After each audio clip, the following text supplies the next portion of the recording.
সেহরিতে এইরকম চিংড়ি ভুনা হইলে আর কিছু লাগে। তো আজকে আমি করতেছি চিংড়ি ভুনা। তো চলেন তাহলে দেখাই দিই আমি কিভাবে করতেছি, খুব সহজভাবে দেখাই দিব। চিংড়ি মাছগুলো আগে আমি কেটে দুই পরিষ্কার করে রাখছিলাম আর চিংড়ির ফাটা রেখে দিয়েছিলাম, যেহেতু আমার কাছে এটা খেতে ভালোই লাগে। লবণ আর অল্প পরিমাণ হলুদ গুঁড়ো দিয়ে চিংড়িটা মেখে রাখছিলাম আর এখন অল্প তেল দিয়ে ভেজে নিচ্ছি হালকা করে, যেহেতু আবার রান্না করব তাই বেশিক্ষণ ভাজিনি। আর অন্যদিকে দিয়ে দিছি একটা পাতিল, দিয়ে দিছি পরিমাণ মতো সরিষার তেল আর এখন দিয়ে দিছি পেঁয়াজ কুচি, কাঁচামরিচ কুচি, লবণ আর এখানে অল্প পরিমাণ আদা রসুন পেস্ট, জিরার গুঁড়া, ধনিয়ার গুঁড়া একসাথেই ছিল।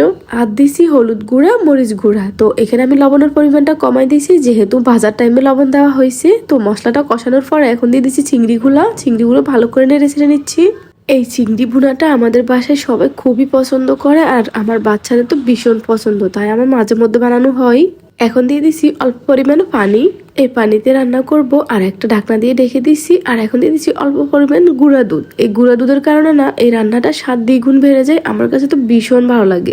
আর এইদিকে আমার রান্নাটা মোটামুটি শেষ, এখন গ্রানের জন্য অল্প পরিমাণ ধনিয়া পাতা দিচ্ছি। আর রান্নার ফাইনাল লুকটা দেখেন, এত সুন্দর হয়েছে, মাশাআল্লাহ, আলহামদুলিল্লাহ। তো আল্লাহ হাফেজ, সবাই ভালো থাকবেন।